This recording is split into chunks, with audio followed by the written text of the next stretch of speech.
Hi there, my name is Nicholas, CMO and growth lover at Upthrust. You're listening to Rocket Talks. This is the podcast where I talk to marketing leaders and growth experts to fuel your next marketing campaign. Growth marketing, that's something interesting. We want to learn more about it. Well, why was it not successful? Close as many tickets as possible, burn out of your growth team. They work against each other rather than with each other, and you need those kinds of guys in your team. We always end with a cookbook. It doesn't say anything if you don't develop for 2 years, you're out of the market. It's also very important to have that within your team. You know about everything, almost something. If you're not aware of these features, how to leverage them, you're losing. It's also something you do in group. Use that person for your growth team as well. That doesn't sound like a bad idea to bring those people together. Okay, we want to do growth marketing, but we have no clue how. We don't know where to start. So it's a win-win situation for everyone. Hi everyone, welcome to a special episode of Rocket Talks. Today we're here at the Tom offices and we're going to be interviewed by this lovely guy who's probably going to introduce himself a bit later, and we're going to talk about building a growth team. Yes, very excited. All right, I'm happy that I'm not the one asking the questions today. Yes, I will be. So I'm Benjamin from Com&Co, and I've been asked to interview you guys about growth teams. Okay. Lovely. So, but maybe you could introduce yourself first. Who are you and who you work for? And Hi, I'm Pauline. I'm the head of the digital experts within Upthrust. So my team works mostly at interim at clients. I've been with Upthrust since 2019, since we were very, very small. And I've worked in that capacity as well. So I have quite a lot of experience within e-commerce, marketing automation, and my spike lies as well in CRO. But so now I'm leading the team of all the kind of people who work internally at the client, mainly as growth marketeers, but they also fulfill other digital marketing roles at clients. Okay. She's a very interesting person. Okay. And my name is Nicholas. I am the CMO of Upthrust and Fight Club. So I'm a bit responsible for all the marketing we do. I really love talking about marketing, so I'm happy that I can do that today as well. I'm also still at clients. I used to have my own growth agency. I used to have a startup in the past. Really passionate about everything marketing, growth marketing, technology. So really happy to be able to talk about some of these topics here today. Yes. All right, great. So maybe first the urgency of the article, a growth team. Why do companies need growth teams, and what does it consist of, such a team? Yeah. Most companies work in a very standard way with a lot of silos. It's also one of the biggest pitfalls of a lot of companies. And then they don't use the capacity of their team to the fullest, because it's mostly when you combine different kind of roles that you get like the sparks and the magic is happening. So that's what we try to do with growth marketing, and also internally within Upthrust. We also have growth teams. They work in squad mode. And why do you need to do it as well or often we get the question, we want to grow, but we actually find ourselves in a way that we don't grow anymore, or that we have like a plateau, as we say. And that's often as well when we start implementing growth tactics in a growth way and a growth mindset, because there you're just going to go outside of the conventional and you're going to search for new ways, new channels, new tactics that can work for your audiences, but maybe even like just thinking about, okay, is this product the right fit for this market? That's also something that you can do within a growth marketing mindset and within a growth team. So that's the urgency of why you need to do it. Quite a lot of companies face these challenges and these difficulties. So that's how you can, or one way how you can solve it. Yeah, I think we will in a bit talk a bit more also about the different roles that are within that growth team. But the thing you said about the silos is for me very important. A lot of marketing teams, they work alongside the sales team and they don't really talk to each other. They have also, on the other hand, customer success, who's fixing the client's shit. But they're the ones that hear what goes wrong. Yes. They are so close to the customer.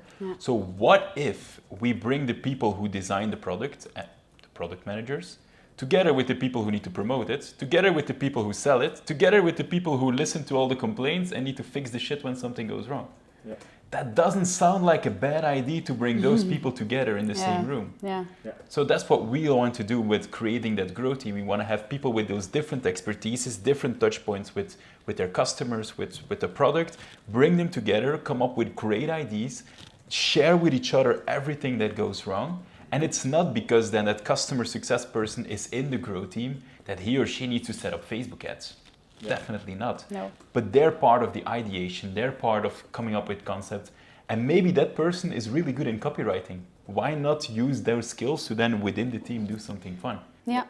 And also often marketing and sales, they are also within their own silo. That's actually one of the most seen things actually in companies, is that they work against each other rather than with each other. Mm-hmm. But in the end, marketing is just there to make sure sales has less work, or at least they don't need to qualify as much anymore. So that they have work. Or that they have work, that they have quite a lot of leads that they can work with, but sales qualified leads, not just any kind of lead. And so to make the life of salespeople more easy, you often just already start by bringing them together, and it's already in Dutch we say baanbrekend. It's already very new to start doing that by having regular check-ins together with different people from different departments. Okay, maybe you also referred to the typical roles in a growth team. Yeah. What are the typical roles, both from the customer side as well as from Upthrust side? Yeah. Mm-hmm. Well, within a growth team, we actually define different type of roles. You start with your growth lead, which is actually the person who is going to lead the team. It's in a broad sense. It doesn't mean that person is going to execute everything, but that person is more of a PM. Stakeholder management is super important because you just steer the team towards success, and you make sure that everyone is involved. I think that's the most important part of that role. Yeah, obviously you need a content creator. You might have that already in your company. Use that person for your growth team as well. When you know growth marketing, we're not going into depth here what it is, but you know that growth marketing, the fundamentals is based on data. You only take decisions based on data, so you need to have a data analyst in your team as well. Mm. Doesn't need to be a person that is only dedicated to your growth team. We'll go to that later, how a growth team can work within a company, but a lot of companies already have a data analyst within their company, so just use that person to really analyze your data and to make sure that you can do something with it, and have fundamental decisions, right? Just not on gut feeling or how the wind is blowing, but really based on data. I think that's super important. Yeah, we already mentioned it, but a product marketer or a product specialist at least is also very important to have that within your team, just to make sure, is the product that we're selling today, is it still fit for the market? But also in the other way, are there new features coming up that we need to know about so that we can already test them in the market? It can be a feature of a product, but it can also be a new product in the range. These kind of things are also super important. And then a technical marketing guy, of course. You need someone to make sure that you set everything up, that knows the tools, that goes into depth. And there, you really want some T-shaped marketeers. A T-shape, just very shortly, what do we mean with T-shape is you have a base within all different kinds of domains within marketing. You know about everything, almost something, and then you have a spike. Put a visual of the T-shape, here or something. Yeah, maybe that's a good idea. We'll put a visual here of a T-shape, so you know about behavioral psychology, you know about meta ads, you know about LinkedIn ads, all the different fields and domains. And then you have a spike within something, right? Like content marketing and SEO, maybe you have a spike in that and you know a lot about that, but then you're a T-shaped marketeer and you need those kinds of guys in your team, obviously. Otherwise, the work will not be And done. In your experience, Pauline, if you build those teams, which kind of roles do you see that are lacking the most? Because I feel like some of these roles, there are already kind of these people in the organization, but which roles are the hardest to fill? The technical guys are the hardest to find, especially a good T-shaped marketeer. It's really hard to find, and we get that question most. So as I explained in the beginning, my role is, or my team, we work in-house at the client, but also in our growth marketing teams, we see it as well. That's the skill that is the most companies lack right now. So really technical guys, knowing the tools, knowing how to set things up, but also in really complex environment, being able to adapt fast to new environments, to new informations, to new structures. That's something that you lack often, but also a growth lead. Knowing the mindset, knowing how to set up a team, but that's more of a senior role, a PM role. Is we get a lot of times the questions, okay, we want to do growth marketing, but we have no clue how, we don't know where to start. that's actually when you need to implement a growth lead, because that person knows what it is to do growth. They know what is important, and then they can combine the different roles within a company to make sure that you have a well-functioning growth team. And then maybe a difficult question, but if you don't have a growth lead, you don't have a technical growth person yet in your organization, would you then advise to have an external agency come in to do some growth projects? Or would it be more interesting to hire either temporarily through digital experts or open up the positions to fill those two positions and then kickstart your growth initiatives within your organization? Because I think that's a difficult one to choose. Yeah, it's true. I think it depends a lot about on your sector as well. Like, what kind of problems are you facing right now? Are they like, do you have a really complex organization? Then you might want someone that is like internally in your team. You want someone to really onboard within your team, where the onboarding part is super important. They have the time as well to step in, right? To just understand your company from a really profound base. And that's what digital experts actually can do on yes, short that's term indeed what we do. Often when we see like more in complex environments like pharma, like banking, there we see that we more often go within the interim environment, because it's more difficult to work on a third-party base. But if you have a more agile environment where you have like, you need to execute fast, and you really lack a lot of technical expertise, then I would advise to go with more like a growth squad externally as an add-on on your own team, because they can really execute a lot, and they can use all the information that you have within your company by combining someone from customer support, someone from product marketing, but then you just have a lot of speed in testing, in experimenting. Then it's more your external agency that's in charge of the process. Indeed. And am I correct that that would then be, for example, if a B2B company wants some lead generation, B2B lead generation, that's very perfect. Clear, aligned, let's do this. Bam. E-commerce wants to do a sprint to boost average order value. For instance. Bam. Okay, that will be then. Okay, interesting. Sorry that I'm taking over your job. No problem. It's fine, you've got the right question, so that's great. Maybe could you give an example of a successful project recently, of like a reference project, and how you approached it? Yeah, I think we can give the example of Q8, or at least we have our own squads, of course. They work in that kind of environment, so we have quite a lot of good examples there. But if you would really look at, okay, where did we step in?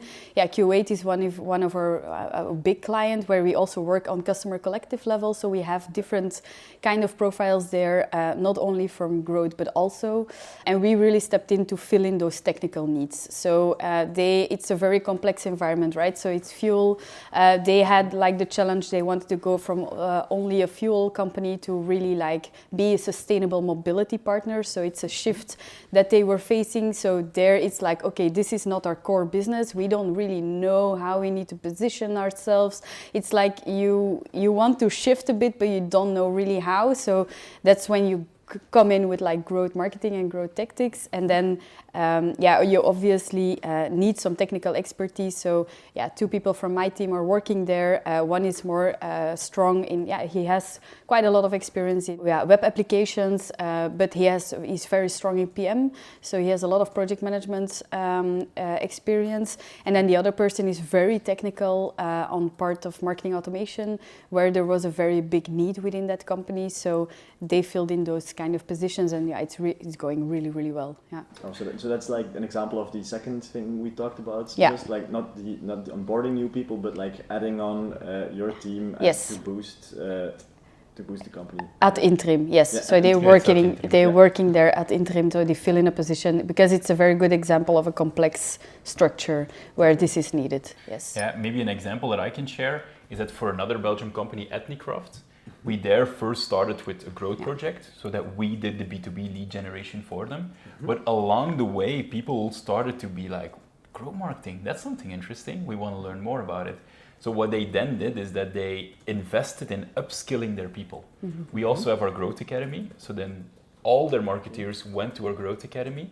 Every new hire is sent to our Growth Academy, so that the knowledge that is built up during that first phase of working together with the growth squad to set up and make sure that there's a lot of oil on the fire to make sure that we go pretty fast, that all those insights, all those learnings are kept in there. The team is getting smarter, and now they built their growth team based on the initial fundamentals that were being put down by us. Yeah.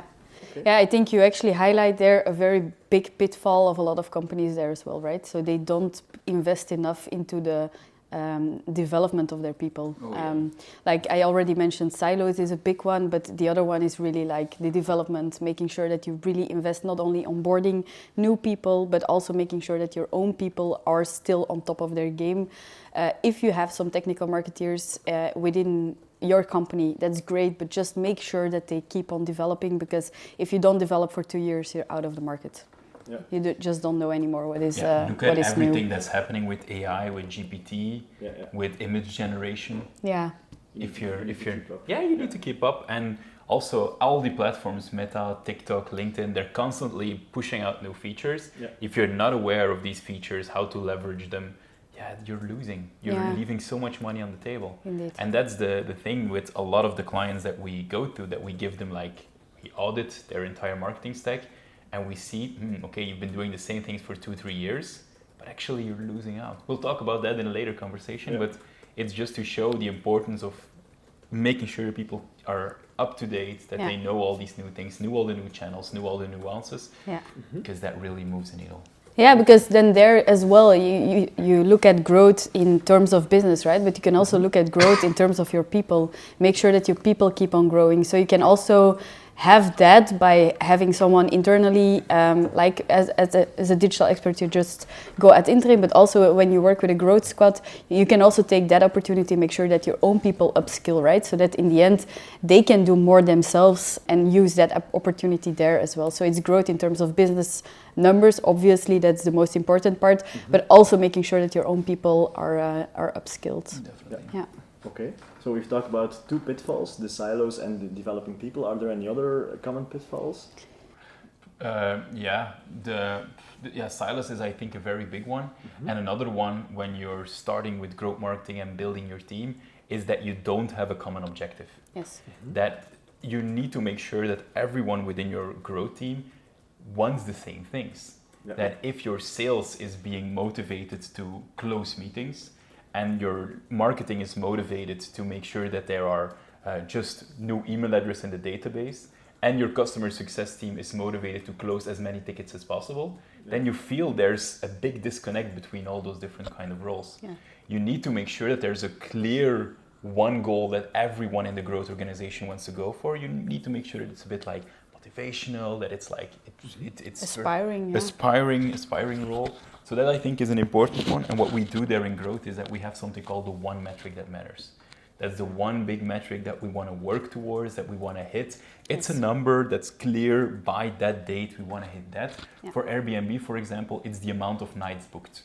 That's one that really covers marketing, it covers sales, it covers customer success, it covers so many different things. You make it visible in your entire organization. Don't be shy to only present it afterwards in board meetings. No, this is something you want to align everyone. You want to make sure we're working towards the same thing. Motivates your team. Make sure you're doing the right things. It's a pitfall that we see, that just the motivations of the different people in the teams are just not aligned. And this is something, the OMTM, the one metric that matters, really helps on doing that. Yeah. And to add on that, what we see often as well is that, okay, then even within a marketing team, you do then the growth meetings, and then you lose yourself in vanity metrics is what we call. It's like, okay, you have a goal, you want to have, for instance, for Airbnb, the nights booked, but then you just lose yourself in, okay, but we had so many likes, or we had so many website visitors, so many clicks. Yeah, it doesn't say anything unless it has an impact on your OMTM, on your one metric that matters, right? Yeah. So if you lose yourself in that, then you just lose yourself in the whole process, and then actually the process is worthless. And maybe a final thing that I want to add is burnout of your growth team. Yeah. Okay. Because a lot of people want to do a lot of experiments all at the same time, but don't forget that in most situations you're having a hybrid structure. You're having a structure where people still have another job that they need to do, but they are also part of the growth team. And then everyone is super motivated in the beginning. You have maybe 50 ideas to start with. That happens when we're in a brainstorm. Yeah. And then you want to do as many as possible. So you start maybe with 5 or 10 experiments all at the same time, but no one actually has time to execute these properly. So then you do 5 experiments half-assed. then people are like, yeah, but we don't have time. Then they're like, yeah, was it a success? Actually, we don't know. We don't have the right things coming out of it. And then the growth process, it just dies after a couple of weeks. Yes. So it's way more important to manage also the expectations of the growth team. Like, we're gonna do 1 or 2 experiments per week or per 2 weeks with this group. We're gonna take our time to prioritize the right ones. We're gonna take our time to implement those. We're gonna take our time to definitely analyze the results. It's also something you do in group. We've done this experiment. It was successful. Why was it successful? And if it's successful, what are we now going to do with the learnings? If it was not successful, why was it not successful? Yeah. And then make a decision to scale it, learn from it, do other things. But you need to have that time to do that together with your growth team, and please avoid burnout of your growth team. Yes, indeed. Because indeed, only 10. We did like a survey last year where we did it again this year, but to see how is this now, how are growth teams structured within companies in Belgium, and we see that only 10% has a dedicated growth team. It means that 90% of all the companies, or at least from our survey, that they work with hybrid teams, and it can be with externals, it can be from different teams, which is a good thing, right? Mm-hmm. But it also means indeed what you mentioned, that you need to manage your expectations because they also have another type of job next to it. Yeah. Okay, so if I understand correctly, like from all the growth teams, only 10% only focus on the growth part. Yes. And don't have a job alongside. Yes, exactly. Okay. Yeah. If we look at internal growth teams at clients. Yeah. Okay. Maybe about these experiments, what are like the standard things you do? Like, for example, raising capabilities of people. Or are there like standard practices or services that you deliver as an add-on to those teams? Like, what are the key activities you guys do? When we are as a growth team at a client, or I think we do quite. First of all, you start by auditing. I think that's already a pretty big one. You start by seeing, okay, what are you doing today? What is your status quo? What have you been doing? Looking at history, and then understanding your business. Based on that, we will look at, okay, what are the biggest challenges that you're facing today, and how would we tackle them? We do then like a kind of workshop where we work with the client to see, we call it the growth funnel and the reverse funnel, where we look at, okay, what is your OMTM? If we put everyone together, what is our common objective? Where do we want to go? And then if we look at that OMTM, full funnel, on every part of your funnel, where are you lacking? What is the problem right now within your awareness phase? What is the problem right now within your revenue phase? And stuff like that. So that's what we do there. Then based on that, we will have some experiments or experiment ideas. We'll start by prioritizing them. And then it's, of course, the execution part, where it's very important to have a bi-weekly meeting with the full growth team, where you go over what Nicholas already said. Okay, what is working? Why is it working? Why is it not working? And making sure that everyone knows something that doesn't work is as good of an insight as something that does work, because it's something that you can eliminate and can say, okay, we will not do that again in the future, because we know that this channel doesn't work for this type of audience, for instance, or this type of visual doesn't work for this type of audience. So it's also very, very good to start eliminating. And if we end a kind of a sprint or work work time with a client, I would say we always end with a cookbook, which is something that we work with to say, this is what we've been doing, and this is the result that we see after 2-3 months working with you guys and doing growth sprints. And then often, of course, we also have, like for instance, you mentioned you have the academy, but we also, if I look at my team, for instance, if we really integrate into a company, we often get a lot of questions about different kind of domains that aren't necessarily the domain that you're working on. And what we often do is we do workshops inside the clients to make sure that we upskill them. So we give them like education, but tailored on what they need. And that's also what you do, right? You step into a certain role. You want to make sure that people there value what you're doing, but also that you help them to evolve it. Because if you work with a lot of they become your colleagues, right? That's what you do when you work at Interim. And so if your colleagues are more aware of the process, if your colleagues are more aware of what is possible, then your own job becomes easier. So it's a win-win situation for everyone. Yeah, and I think what we just said, how we work with squads inside these growth projects within organizations, if you're listening to this and you want to do this yourself, this is the exact steps you need to do. Yeah. You need to start with the workshop, you need to start with Yeah. OMTM, you need to start with prioritizing, and then run those 2 weekly growth sprints, and then you're set up for success. Yeah. Okay. And so, just for this article, like, what is then the goal of this article or the call to action? Is it to show people that it's possible to build a growth team and what you do and what the pitfalls are and what maybe more positively what the tips are? Is that like the call to action? Like, you can trust on us, on our team, or you can do it internally, but is that the call to action of you? Yeah, I think there is look at your own team. Look at your own team, look at your own business, where are your pitfalls, and if you listen to what we just said, does it ring to you to say, yeah, indeed, we work in silos, or indeed, our marketing team doesn't really connect a lot with our customer support team or with our sales team. And yeah, maybe we indeed aren't growing the way that we want to grow, or we have a new product or a new spin-off of our company, and we don't really know how to put that into the market, and we need help with it. Then indeed, it's something that you can come for us to, so that we can help with it.